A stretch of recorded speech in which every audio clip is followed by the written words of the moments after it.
दिल्ली सरकार लगातार दिल्ली वालों की तरफ से, देश के सभी हिस्सों के लोगों की तरफ से जीएसटी काउंसिल में आवाज़ उठाती रही है। पहला जो एक महत्वपूर्ण मुद्दा कल की जीएसटी काउंसिल की मीटिंग में आएगा वो है रिसर्च ग्रांट्स पर जीएसटी लगने का मुद्दा। जैसा कि आपको पता है, अगस्त के महीने में देश के कई बड़े शिक्षण संस्थानों को केंद्र सरकार की तरफ से जीएसटी ना देने की वजह से शो कॉज नोटिसेस आए।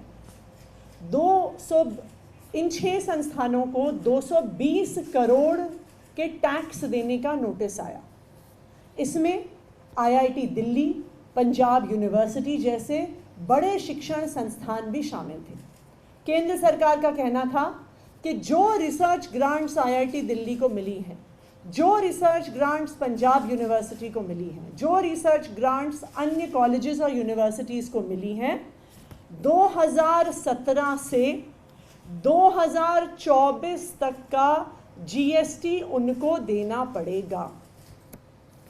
रिसर्च पर जीएसटी लगना बिल्कुल गलत है और दिल्ली सरकार उसका पुरजोर विरोध करती है।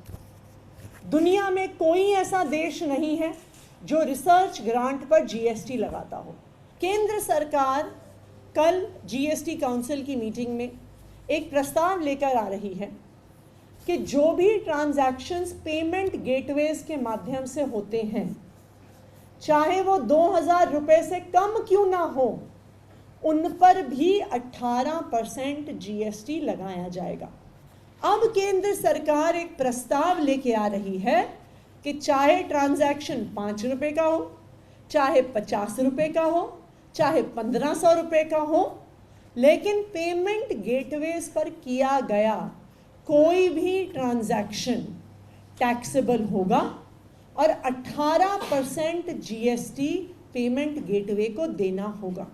2000 रुपये से कम के जो ट्रांजैक्शंस पर जीएसटी लगने का प्रस्ताव केंद्र सरकार लेकर आ रही है, दिल्ली सरकार कल जीएसटी काउंसिल में उसका पुरजोर विरोध करेगी।